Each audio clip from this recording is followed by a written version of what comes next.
What's up, everyone? Welcome back to Discussion Board. This time we're doing Discussion Board number 2. Please don't mind my hair. I just closed Grease, the musical. Um, I was a greaser. I was a T-bird. And I think this kind of harkens back to how I felt during the first Discussion Board post. And it really is the power of positioning.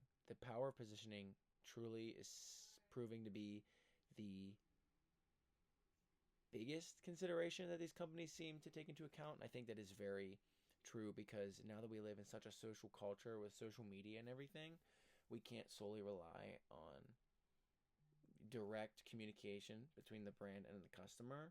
I feel like everything nowadays also exists within a larger context of how everybody else is going to perceive us. And that's not a new concept, but I think it's been further accentuated by just the patterns we've learned to pick up. And they talked about in the case study here, um, I think the most peculiar pattern was to position their chocolate as healthier. They were mimicking the patterns that we've already seen in the marketplace. They changed their packaging to, they said, they didn't really say it like this. They had 5 bars per package, to kind of suggest it should be eaten on a regular basis. But that, to me, while also already putting it in a healthier food section, a healthier aisle in the store rather than just the candy aisle, that to me sounds a lot like packaging of like an electrolyte packet or a granola bar. Things that have already, whether you can debate whether how healthy or beneficial they actually are, they are already much more socially accepted to be healthier than the chocolate. And that has proved successful.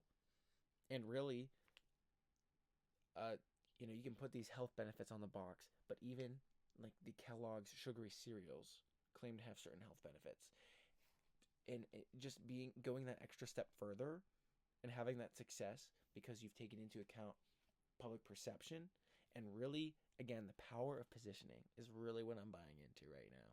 Between the 2 discussion board posts and the 2 case studies we've looked at, I feel like that has been my biggest takeaway is you can have all these brand signals. You can pick the colors, you can pick the words on the box, you can do all that. But I think one of the most powerful tools that these companies keep using is using already existing public perception instead of just trying to drive a new point home, coming up with a new or instead of coming up with a new point, they're just already playing off of social constructs that already exist. People already know granola bars to be beneficial. So why try and market something that looks like a chocolate candy bar as healthy when you can already just dress it up as something that people already perceive to be healthy? And you can get into the whole other thing about they wanted to make sure that the taste was still there.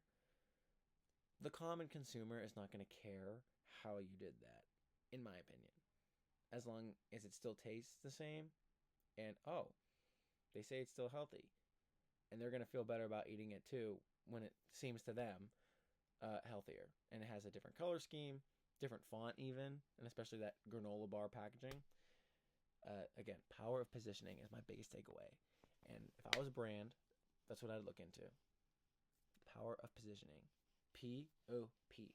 Power of positioning. Thank you. That is all. Grease the Musical was really fun.